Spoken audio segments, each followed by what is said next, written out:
façam favor de receber com aplausos os doutores do Boa Tarde.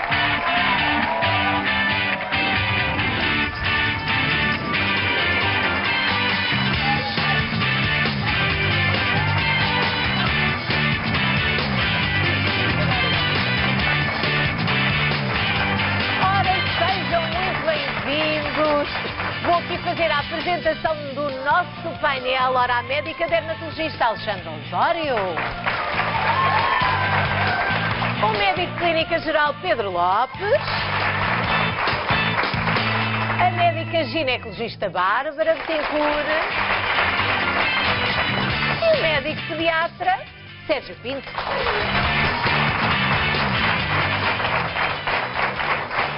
Ora, como eu estava aqui a dizer antes de entrarem, desta entrada muito simpática e enérgica, há sempre quem opina acerca do que faz bem e mal à saúde e sobre o que se deve fazer em determinada situação. São várias as crenças que andam por aí enraizadas desde há muito tempo. E o Boa Tarde foi para a rua ouvir algumas delas. Vamos começar por espreitar o que se diz lá fora. Já ouvi falar de cortar o cabelo rente, que ajuda a crescer, e sim, eu acho que sim, que a minha mãe, quando eu era mais pequenina, cortava-me o cabelo rente e o cabelo crescia com mais força e não ficava com as pontas espigadas. Cortar o cabelo rente faz com que o cabelo cresça mais forte. Fazer o pino depois das relações sexuais ajuda a engravidar. Quando se anda menstruada, não se deve tomar banho, não se deve lavar a cabeça. Não se deve comer polvo que vem para a cara. Não podia lavar a cabeça quando estava menstruada, não podia fazer bolos quando estava menstruada, porque os bolos não ficavam bem. As feridas, não é que eu tenha experiência própria, mas sempre ouvi dizer, mesmo aos mais antigos, que uma ferida exposta ao ar que sara muito mais depressa. Superar uma ferida alivia a dor. Estalar as articulações, estalar os dedos faz mal às articulações, também é um mito completo. Que as crianças têm muito o hábito de tirar os macaquitos do nariz e meter na boca, dizem que é um mito dizer que faz mal. Da água com açúcar, que acalma, da pílula, que engorda, ou se andarmos descalças enquanto estamos menstruadas, ou se lavarmos o cabelo. A pílula engorda e a água com açúcar acalma. O leite quente ajuda a adormecer. Ora, algumas destas ideias podem facilmente ser arrasadas pela investigação científica e é o caso de que, este último caso, de que beber leite quente ajuda a adormecer, Dr. Sérgio. Pois, ajuda ou desajuda? Pode ajudar. Existe alguma base científica relativamente a este aspecto.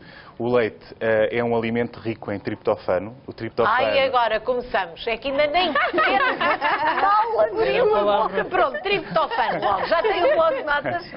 Portanto, o triptofano... O que é isso, o triptofano? O triptofano é um aminoácido essencial. O que é isso? É um aminoácido que não é produzido pelo nosso organismo, tem de ser ingerido e é um aminoácido importante para algumas vias metabólicas do nosso organismo.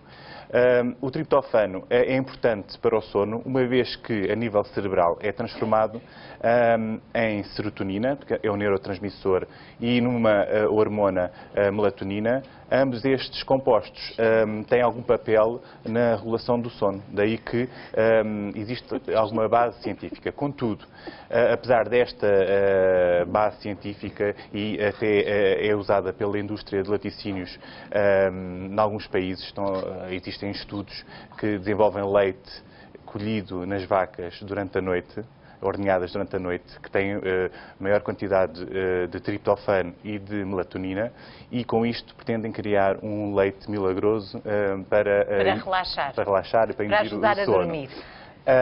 Contudo, muitos autores contestam isto porque, de facto, o triptofano, para ter algum efeito, tem que ser ingerido em grandes quantidades.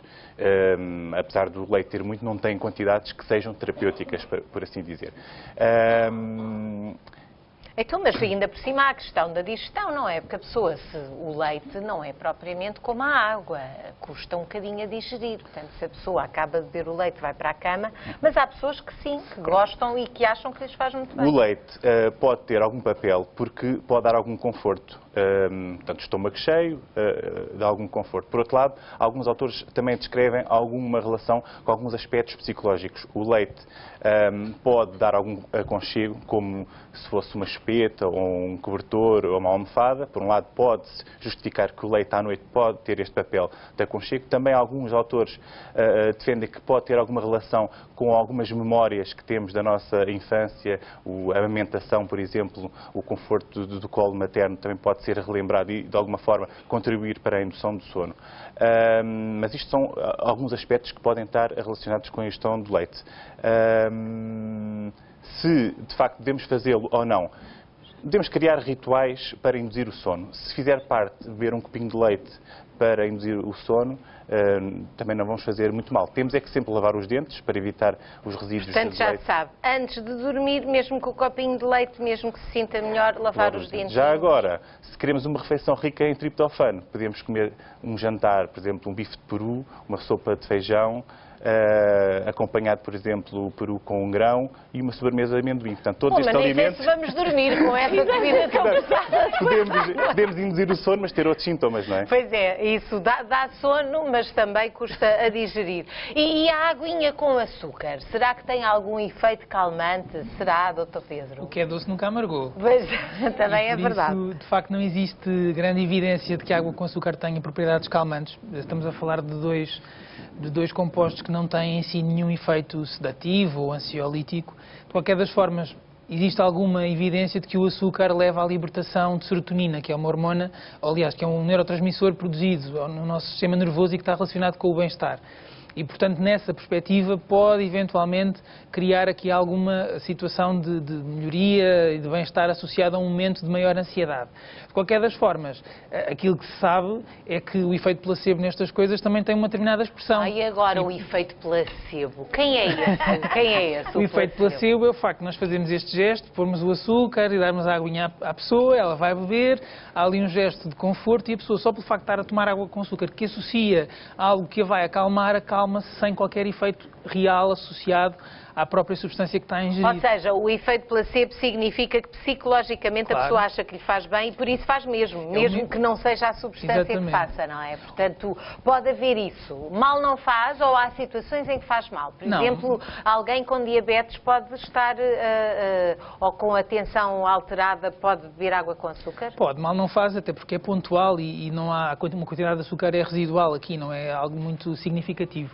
Mas em momentos de ansiedade existem, de facto, alguns extratos de plantas, alguns chás que podem ser feitos e esses sim têm algumas propriedades documentadas como... A camomila, por exemplo? A camomila, a cidreira, a raiz de valeriana, portanto são vários os chás e nem de propósito, perto das 5 da tarde temos pois, aqui... tem aí, está cheio de chás. Eu gostava de olhar para si, está aí cheio de chás calmantes. Mas estes são de facto alguns chás que têm maior evidência quanto às suas propriedades calmantes. A flor de maracujá, a raiz de valeriana, a cidreira, a camomila, a hortelã-menta, embora a hortelã-menta possa ter algum efeito em termos de refluxo negativo e, portanto, nessas situações pode depois trazer alguns sintomas mais agradáveis. Seguro mais a camomila ou mais a cidreira, que são, portanto, faz sentido, não é? Bebe um chazinho de cidreira ou de camomila que isso passa e passa mesmo. Ora, muito bem, vamos à próxima situação, porque há mitos que passam de voz em voz e atravessam mesmo países. Ouvimos-los tantas vezes, por mais que haja evidência científica de que são falsos, continuamos a acreditar neles. E deve ser o caso dos mitos acerca do cabelo, porque ouvimos também ali na rua algumas pessoas a falar da lavagem do cabelo na altura do período, mas, por exemplo, a lavagem diária que provoca queda do cabelo. Cortá-lo rende faz com que cresça mais forte. Doutora Alexandra, vamos desmistificar? É tudo mitos, de facto. A grossura, o comprimento, a textura do cabelo é tudo definido geneticamente e também pode alterar devido a alterações hormonais, não é? Sobretudo alterações não só hormonais, hormonas sexuais, como também da função tiroideia. Há pessoas que dizem que, eu lembro quando era pequenina, cortavam-me o cabelo muito rente quando era pequena para crescer forte. É mentira. Quando se corta o cabelo e sente-se que o cabelo está mais forte, é porque na ponta do cabelo, o cabelo vai crescendo e vai afunilando, a ponta é mais fininha. Quando cortamos, é como se cortarmos um tronco de uma árvore, fica com aquela zona mais grossa. Portanto, a largura do cabelo é maior e sentimos que ele está mais grosso. Dá uma ilusão. Porque ouvimos ali pessoas muito convencidas. Não. porque cortar o cabelo rente cresce muito mais fácil, muito mais rápido e muito mais forte. E há pessoas que dizem, cortar a pontinha para ele crescer mais depressa. A velocidade é constante, não é? Ele cresce sempre à mesma velocidade, não há alteração sequer na velocidade de crescimento se cortar as pontinhas para estimular. Há cabeleireiros que dizem que corta-se a pontinha porque o cabelo tem uma memória e vai-se estimular. É mentira. E lavar o cabelo? Lavar o cabelo em demasia? Depende. Demasia, assim, o cabelo deve ser lavado sempre que ele nos disser ao espelho, lava-me. Tipo o espelho da Branca de Neve, da madrasta da Branca de Neve. Isto é assim, as pessoas que têm cabelo oleoso deve-se lavar, porque a oleosidade danifica a qualidade do cabelo. E, portanto, deve-se usar shampoos adequados, de modo a que um cabelo oleoso também tem que ser hidratado. Não é tirar a oleosidade toda, é usar um shampoo adequado, farmacológico, de modo a controlar a produção de sebo na raiz, porque a oleosidade põe o cabelo mais fraco e cai mais. Quando as pessoas dizem, vou lavar sempre que lá, doutora, não quero lavar muitas vezes o cabelo oleoso, e que cai imenso. As pessoas, não quero lavar muitas vezes o cabelo porque depois vou ficar sem o cabelo.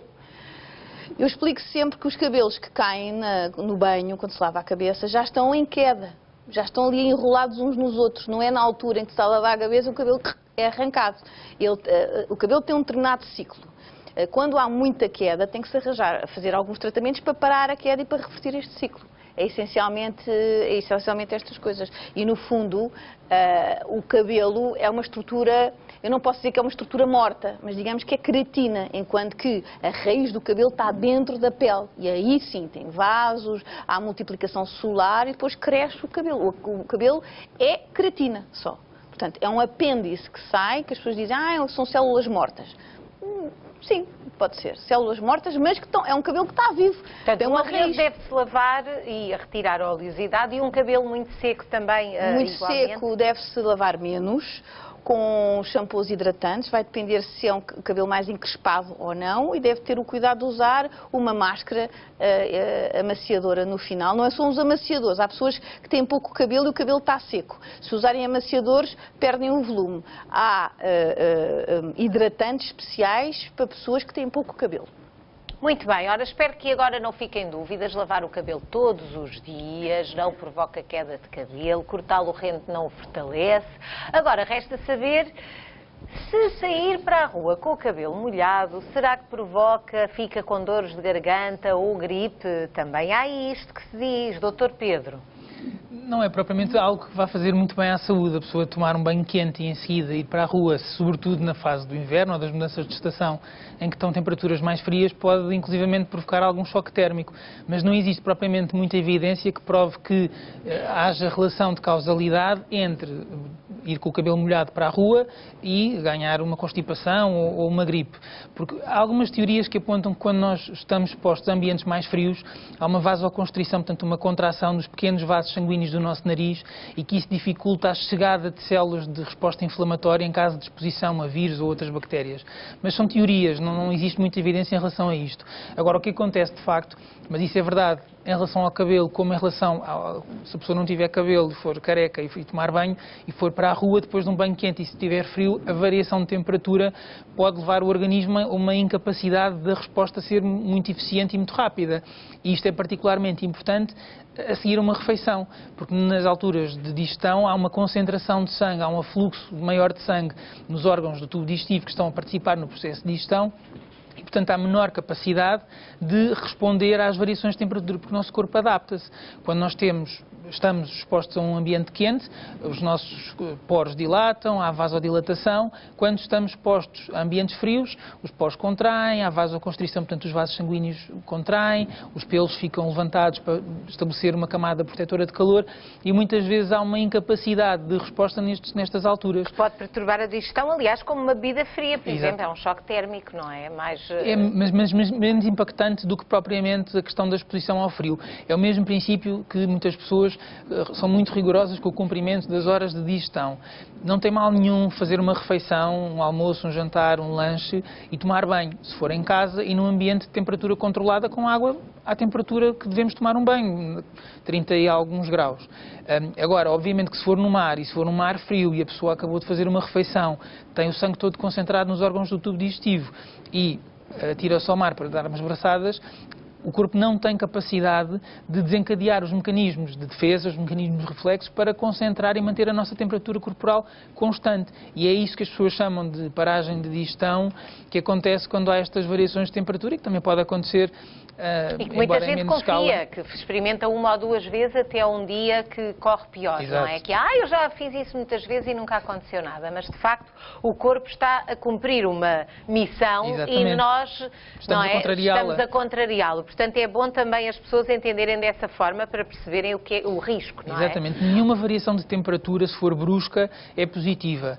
E obviamente que deprime o nosso sistema imunitário temporariamente e a capacidade de resposta, a capacidade de defesa. Portanto, o melhor é ter cuidadinho, não é? Ter cuidadinho. Ora, qualquer mãe não precisa de um termómetro para saber se o filho tem ou não febre e qualquer avó, mesmo sem ter um curso de medicina, tem sempre alguma orientação sobre a saúde para dar e no que toca ao período menstrual.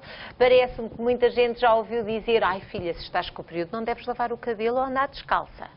Mas será que estas orientações devem ser seguidas, estas orientações, doutora Bárbara, do tempo das avós e de muitas mães? Acho que era do tempo das avós mesmo. Acho que hoje em dia já não se diz tanto, acho eu. Os bolos é maravilhoso. Não se deve fazer os bolos, não. Não se deve fazer os bolos, é verdade. As claras outra que não levantam, não é? Não também. se faz os bolos na altura da menstruação. Não, de todo, não tem problema nenhum. O problema muitas vezes é o frio, que tal, como estava a dizer o Pedro, a vasoconstrição associada de andar descalça no chão, do frio da temperatura de lavar o cabelo, depois sair com o cabelo molhado, a pessoa fica com frio e sim faz uma vasoconstrição e que pode agravar muitas vezes até as cólicas menstruais. Mas não tem mais do que isso, não tem qualquer problema. Portanto, aqui esta situação dos banhinhos, tudo à vontade, até pelo contrário, não é? Sim. Ora, muito bem, ainda sobre o período menstrual, aqui na preparação do programa de hoje, descobrimos, e acabámos de ver isso, que há quem acredite que as relações sexuais durante a menstruação provocam endometriose. É verdade, doutora Bárbara? Esta também, há uma gente que nunca ouviu falar, mas há pessoas que dizem que sim. Eu vou só explicar a endometriose. É a presença de tecido endometrial, que são células da parte de dentro do útero, em outras zonas, portanto, fora de onde deveriam estar, que podem estar nos ovários, podem estar nas trompas, podem estar na bexiga, podem até estar nos pulmões, no nariz. Há pessoas que, quando menstruam, têm perda de sangue pelo nariz. Quer dizer, é uma situação rara, mas está descritíssima. E, portanto, o que é que leva a estes tecidos, este tecido ectópico fora? Há várias teorias, umas 3 ou 4 teorias, e que eu acho que todas podem ser aplicadas. Uma delas é que o sangue menstrual, portanto, que deve descer para a vagina, pode refluir pelas trompas e, portanto, depois fica dentro da cavidade abdominal e que se pode implantar as células e aí crescer um novo grupo de células desse tipo endometrial. E então o que as pessoas defendem é que, ao ter relações com o período menstrual, pode ajudar a empurrar o sangue. Bom, mas isto são tudo teorias e, portanto, eu acho que o maior risco de ter relações com o período menstrual é, sim, propagar doenças sexualmente transmissíveis. Isso, sim, é um canal aberto, é um período. Isso acho que é a preocupação e não propriamente ter endometriose, que é uma doença, apesar de relativamente comum, Mas dá esses conselhos de vez em quando nas suas consultas sobre sim, os cuidados a ter durante, claro. Muito bem, ora, fazemos agora aqui uma pausa para os espectadores que só agora chegaram ao boa tarde. Hoje temos um cartão de sonho para um espectador ou para uma espectadora. Vamos lá ver a quem é que vai calhar. Se calhar vai-lhe calhar a si, quem sabe não é hoje o seu dia. Obviamente que isso só pode acontecer se marcar o número de telefone para se inscrever. É o 760 20 60 20. É desta forma que se inscreve no nosso passatempo. No final do programa vai descobrir se é hoje a sua vez. Há 32.500 euros de prémio acumulado e 1.000 euros de prémio garantido. Portanto, se atender o telefone no final do programa e me ouvir do outro lado, ganha logo 1.000 euros e depois habilita-se a mais 32.500 euros. 760 20 60 20. É este o número. Só marca se quiser. Boa sorte!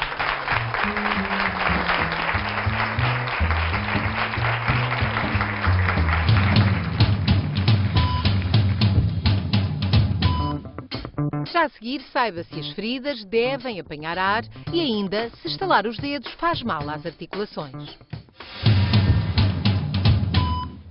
Ditados populares, ensinamentos das mães, coisas que vemos nos filmes, há uma série de mitos sobre a saúde e quem é que daqui já ouviu alguém dizer, ou já disse, deixa a mãe soprar para a ferida passar. Será que isto faz sentido ou será que é algo que até é prejudicial? Dr. Sérgio, soprar em feridas.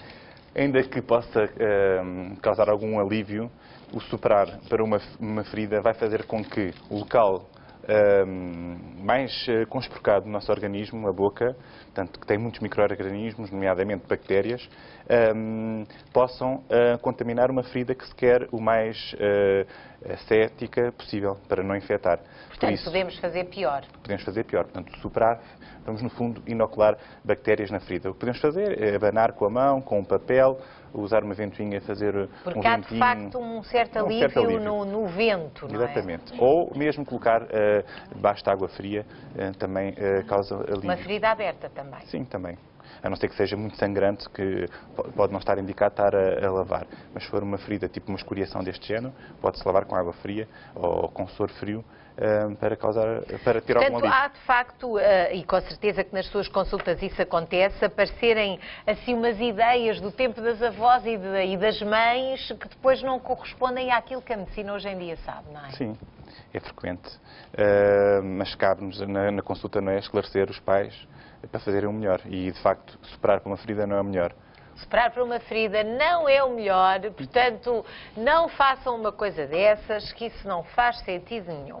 Ora, muito bem, parece-me que há outro mito em torno das feridinhas que tem a ver com o facto de elas estarem ou não tapadas. E um conselho clássico que já ouvimos é tirar o penso e deixar a ferida ao ar, não é? Para criar crosta e curar mais depressa. Já todos ouviram, não é? Deixa isso, deixa ao ar que isso passa muito mais rapidamente e melhor. A verdade, Dr. Alexandre, é que isto está ultrapassado, esta ideia, não é? Sim. É importantíssimo usar um penso, porque, sobretudo nos primeiros dias, até a crosta ser criada e estabelecida, ela leva mais ou menos 5 dias. Durante esses 5 dias tem que se fazer uma desinfecção e utilizar uns cremes antibióticos, mas sobretudo porque antigamente dizia-se que ao ar secava mais depressa e fazia-se a crosta. Nós sabemos que a regeneração celular, tanto dos vasos como dos tecidos periféricos, que faz-se da periferia, portanto, temos aqui uma ferida, a recuperação faz-se da periferia para o centro e de baixo para cima, precisa de um ambiente úmido e desinfetado. E, portanto, deve-se usar um penso, pode ser um penso rápido. Claro que... Bem, numa ferida desse tamanho seria melhor um penso maior. Um penso maiorzinho, não é? Para o não ficar em cima, mas de qualquer modo está só a exemplificar. Pronto, tem aqui pomos um penso para tapar, não é? Sobretudo porque também o facto de estar tapado diminui um bocadinho a reação inflamatória que é o normal no processo cicatricial, há uma reação inflamatória.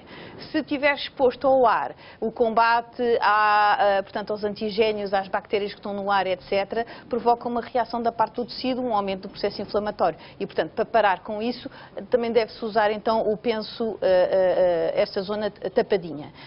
Portanto, é sobretudo para evitar também, o penso tem a sua função, evitar infecções, a cicatrização mais rápida e de uma forma homogénea, e evitar o contacto com as radiações solares, porque se o sol incidir nesta zona, produz um aparecimento de uma cicatriz hiperpigmentada, portanto uma mancha naquela zona, o que não é nada agradável no final. E as crostas? É bom que as crostas, muitas das vezes até nas crianças isso acontece, que a crosta já parece muito sequinha e de repente passam com o joelho ou com o braço num sítio qualquer e volta tudo à estaca zero. A crosta deve-se tirar, não se deve tirar, o que Há basicamente, para os telespectadores, não se deve tirar uma crosta, deve-se lá estar. Mas se aparecer processo inflamatório, ficar muito dolorosa a ferida, com aumento do seu tamanho, com alguma flutuação, vemos que temos um líquido por baixo da crosta, tem que se recorrer ao médico, e o médico cirurgião, ou o médico dermatologista, ou o médico que saiba fazer, de uma forma ascética, sem infectar, deve levantar a crosta para drenar o tecido ou o pus que está ali por baixo, para que haja uma cicatrização mais homogénea. Portanto, nesse Se ela caso, tiver pontinhas soltas, mais fácil é, não é? Estar a arrancar. Sim, mas de qualquer forma pode-se com canivete abrir e tirar a crosta. Normalmente quando existe pus, a crosta não está tão aderente, está só aderente nos bordos e no meio está mais flutuante. E portanto é fácil tirar uma crosta quando tem material por baixo. Obviamente que esterilizando os objetos, esterilizando tudo, não é? Tudo isto não, temos Claro. É meio ascético. De modo que, regra número 1, desinfetar sempre uma ferida, usar um penso rápido durante pelo menos 5 dias, até vermos que há a formação de uma crosta. A partir daí já pode estar ao ar livre. E dou um conselho: os primeiros dias a ferida até fazer uma crosta baba líquido. Deve-se usar o penso bem agarradinho. A partir do 5º dia, o penso já pode ser posto de uma forma assim mais soltita. Vamos ver se assim consegue-se ver na televisão. Um bocadinho mais solta, para passar o ar aqui por baixo e para a cicatrização se fazer. Está protegido do sol, está protegido do germe, já tem a sua crostazinha que ainda está instável, mas que fará uma cicatrização. E deve-se hidratar as feridinhas? A posteriori, quando a crosta já está bem instalada, quando está seco. Quando está seco, já não usamos o penso rápido. E temos uma crosta, devemos hidratar, porque a crosta, a hidratação vai ajudar a que a crosta desapareça, porque a crosta é a primeira pele e depois há uma segunda por baixo e vai libertar a crosta. E é muito importante usar a hidratação, sobretudo para que a cicatrização não se forme de uma forma defeituosa. Um simples creme gordo pode, pode ser utilizado. Outra coisa que é importante Ora, sim, doutor Pedro. Quando os pensos ficarem molhados devem ser substituídos, porque muitas pessoas molham os pensos e esquecem-se que eles devem, que é pior. Portanto, os pensos, se a pessoa não deve deixar de tomar banho por ter uma ferida, o penso pode ser molhado, tem que ser substituído após a higiene da zona. Pois é, pode-se usar pensos impermeáveis. Exato. E agora há cada vez mais uma variedade grande. Este aqui é super simples, aplica-se. Esse quase nem se vê. Nem se vê. E depois tem uma capinha, para retirar. Olha, estava e hoje em dia existem inclusivamente pensos com antisséptico naquela zona de tecido do próprio penso, que também ajuda, ou seja, a parte de desinfecção que seja feita da pele, como a Alexandra referiu, podem-se utilizar esses pensos que estão impregnados com antisséptico e que mantêm aquela zona mais... Todos nós podemos ser um bocadinho enfermeiros, não é? E tantas criançada que anda de joelhos deitados abaixo, como se costuma dizer, e de mãos e cotovelos. Portanto, ficam aqui estas explicações. Ora, algo que pode irritar muito, irritar é mesmo o termo, é haver alguém perto de nós a estalar os dedos. Sabem aquelas pessoas que estalam os dedos e fazem aquelas coisas assim? E a tendência qual é? É dizermos para a pessoa parar porque faz mal às articulações. Mas será que faz mesmo? É isso que a médica ortopedista Patrícia Rodrigues vai dizer-nos. Uma salva de palmas para ela, enquanto eu me desloco até lá.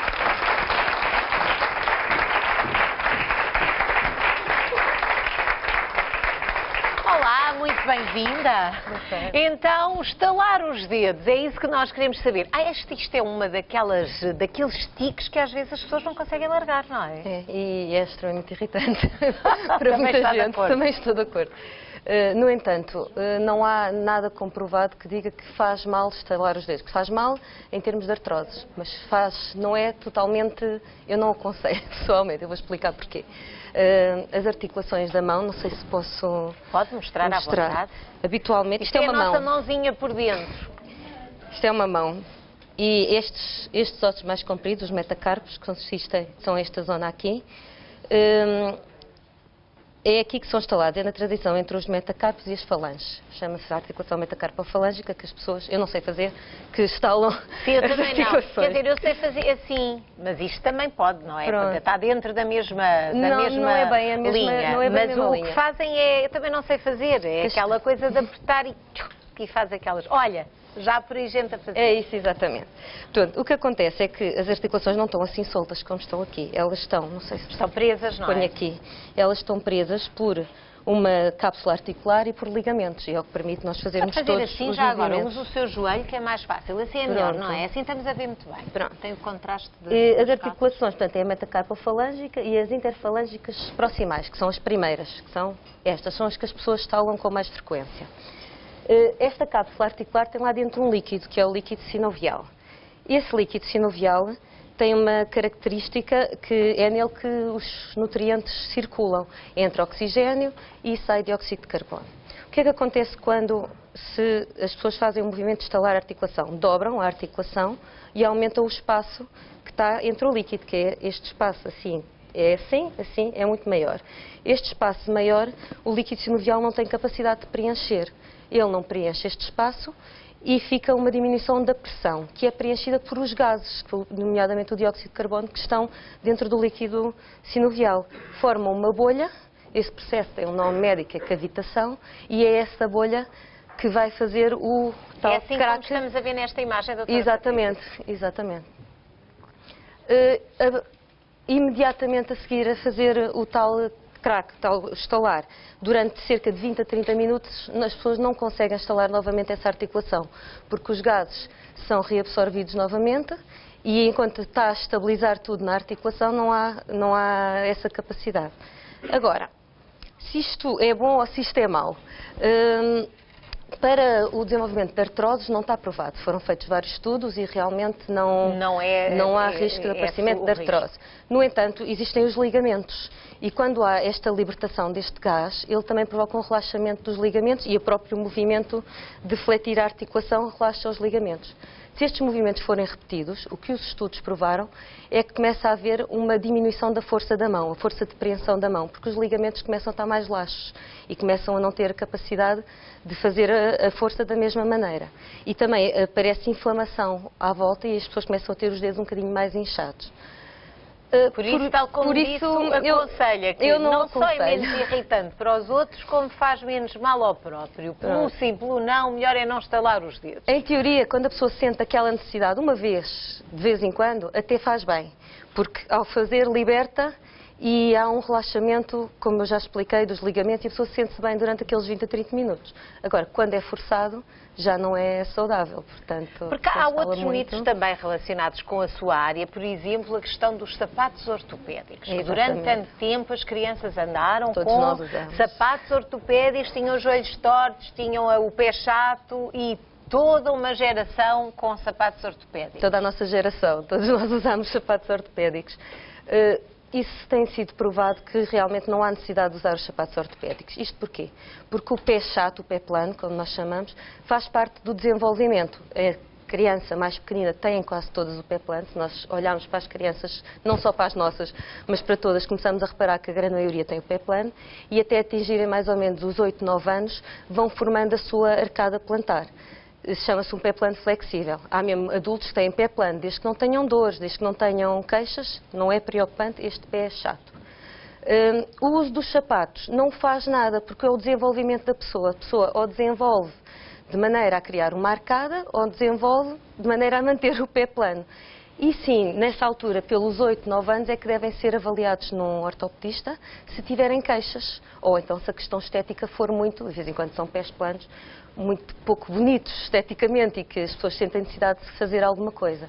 Usar sapato ou não usar sapato não influencia absolutamente nada. Tantas pessoas agora infelizes a ouvi-la, que andaram com botas, tantas meninas que queriam sapatos e andaram com botas ortopédicas e tantos rapazes que queriam sapatos de ténis e andaram com aquelas botas pesadas. Agora já não é nada disso, a medicina também está sempre a evoluir. Doutora Patrícia, muito obrigada por ter estado aqui connosco para nos esclarecer.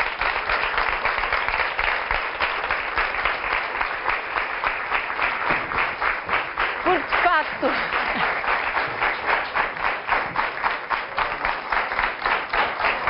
muitos mitos, muitos e variados nas várias áreas da medicina e acerca da gravidez, e agora volto outra vez à doutora Bárbara, porque acerca da gravidez não faltam, não é? E um daqueles que se falam muito tem a ver com a azia e o cabelo do bebê. Com certeza que lhe fazem essa pergunta. Já lhe apareceram? Ai, eu tenho tanta azia, doutora. Deve ser o bebê que tem imenso cabelo. Já espera que eu diga imenso. Pode comprar um gancho já para pôr quando a criança nascer.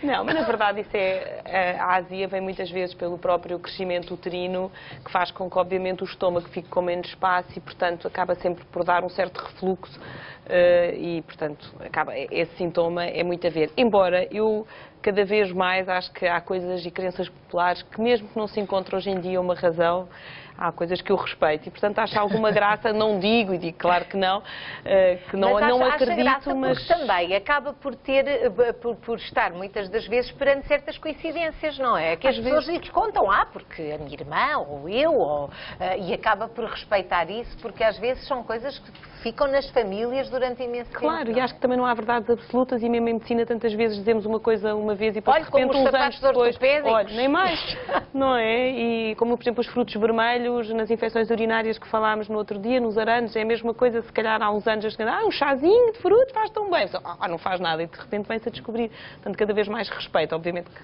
percebo porque é que a azia no terceiro trimestre não deve ter seguramente a ver com o cabelo, mas acho que também deve ser uma posição ponderada nestas coisas. Porque... E já agora, a propósito, uma das senhoras que nós entrevistámos logo quando abrimos este segmento agora, falava de, há uma coisa que dizem que é um bom método para engravidar, que é fazer o pino, depois de ter relações sexuais.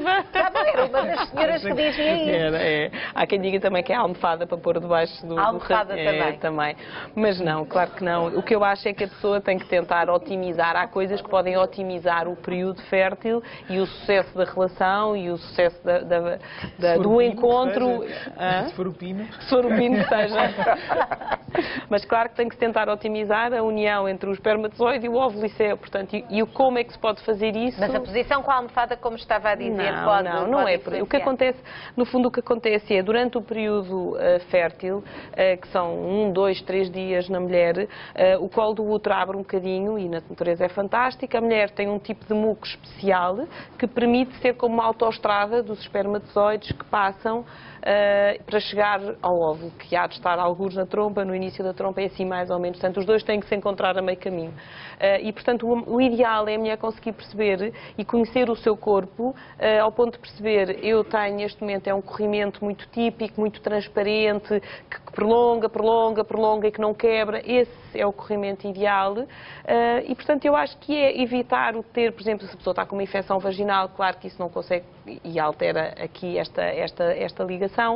Não fazer lavagens vaginais também muito a seguir. Claro que a pessoa não precisa de fazer o pino, mas também escusa logo levantar e lavar, não é? Como as lavagens vaginais. Portanto, tem que haver aqui um bom senso, mas estas coisas fazem, além disso, também há uma das coisas que se fazia na consulta de infertilidade, agora já existem outros métodos talvez mais eficazes, mas que é a temperatura do corpo, porque nós sabemos que a seguir à ovulação produz uma hormona que aumenta ligeiramente a temperatura corporal. Portanto, no fundo, a mulher tem, durante um ciclo, tem uma fase, uma temperatura de 37 e qualquer coisa, e depois habitualmente sobe para os 37 e pouco. Portanto, há uma subida de 1 grau. As mulheres conhecerem bem o corpo, as mulheres darem atenção aos conhecerem bem sinais. o corpo, conseguem muito bem, pronto, relativo, mas perceber, e acho que muitas vezes mais do que fazerem o pino. Acho que tem mais do que fazerem o pino. Outra das ideias feitas tem a ver com a toma da pílula. É ou não verdade que engorda? Essa é uma questão que continua a ser colocada, não é? Eu acho que hormonas são sempre hormonas, obviamente, não é? E se a pessoa fizer um excesso de hormonas não vai seguramente melhorar. Mas o que acontece na maior parte das vezes e associadas às hormonas é a retenção de água e não propriamente o aumento de massa gorda. E, portanto, muitas vezes, de facto, especialmente as pílulas mais antigas, de uma geração não tão atual, em que eram com doses mais fortes de estrogénios, e isso provocava uma retenção de água, uma retenção hídrica, e esse aumento de 1, 2 quilos estava muitas vezes associado, portanto, as maminhas aumentavam um bocadinho, a pessoa sentia-se um bocadinho, é aquele 1, 2 quilos, mas era retenção. O que acontece hoje em dia, as pílulas não só são de mais baixa dosagem, portanto não é a mesma quantidade de estrogénios, como também existem umas pílulas que um dos compostos é semelhante a um diurético. Exatamente, portanto, a progesterona é semelhante a um diurético, o que exatamente vai contrabalançar, e portanto tem tido uma boa aceitação no mercado estas pílulas, mas hoje em dia com as baixas dosagem isso não é. O que engorda é não fazer exercício, é comer mal, é comer de uma maneira errada. Eu acho que isso é essencialmente o que engorda. Nada de arranjar desculpas. Faz favor de fazerem mais ou menos isso, e de comerem como deve ser. Ora, muito bem, vou fazer aqui só mais uma pausazinha, porque daqui a pouco entregamos o cartão de sonho, portanto não quero que ninguém perca a oportunidade de saber quanto é que está hoje em causa. Temos o cartão de sonho, como habitualmente, para um espectador ou para uma espectadora. Só no final do programa é que vamos descobrir quem é essa pessoa. Há condições para ter o cartão de sonho. A principal é marcar o número do telefone que lhe dá acesso, o 760 20 60 20. Segunda condição, não largue o telefone. É o conselho que eu lhe dou. Já tem havido gente aqui no Boa Tarde a perder o cartão de sonho porque não atende a chamada. Portanto, atenção, se gasta o dinheiro da chamada mais o IVA e se marca mais do que uma vez, não larga o telefone. Hoje pode ganhar 33.500 euros, há 1.000 garantidos e 32.500 de prémio acumulado. Ora, muito bem, daqui a pouco vamos fazer esta descoberta, mas ainda não é agora.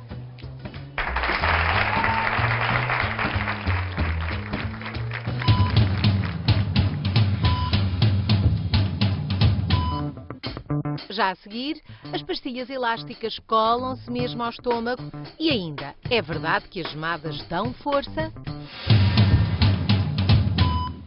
Uma das coisas que os pais evitam ao máximo dar às crianças são as pastilhas elásticas. E porquê? Muitas vezes, ou quase sempre, porque receiam que os filhos as engulam, que elas fiquem coladas ao estômago. Será que é isso mesmo que acontece? Dr. Sérgio, esta é para si. Portanto, é uma situação muito frequente. Portanto, as pastilhas podem ter dois caminhos.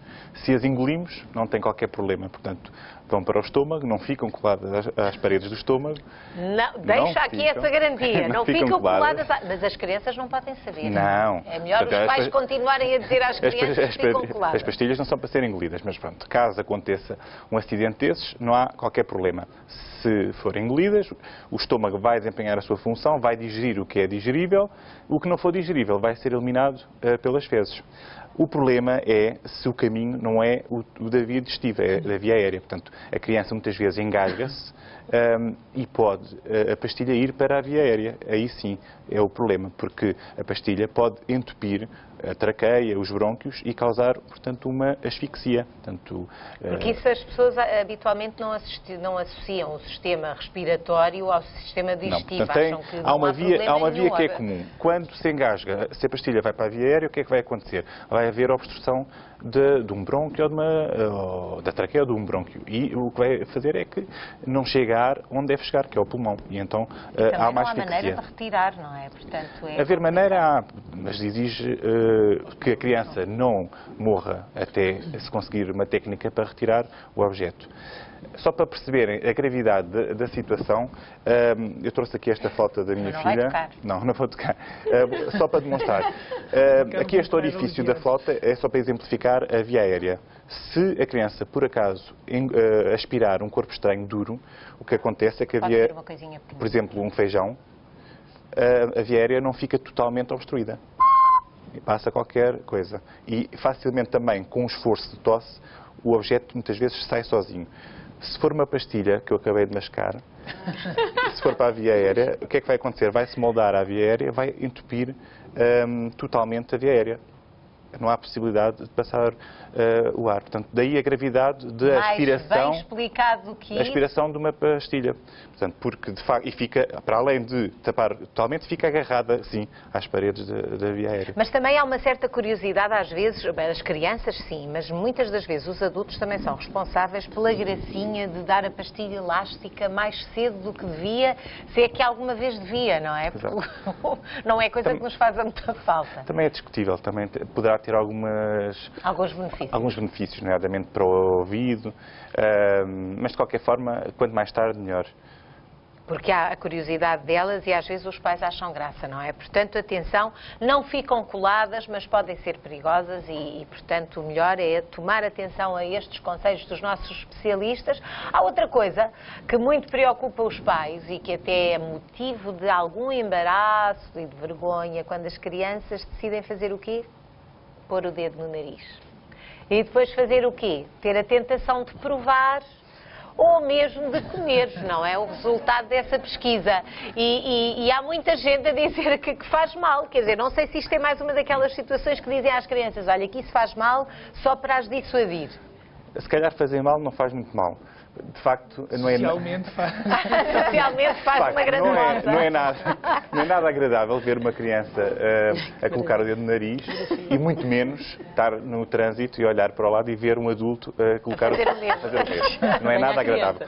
E também todos os rituais que seguem, nomeadamente colocar excreções na boca ou manipular a secreção com os dedos vestido pela piscina ou colocar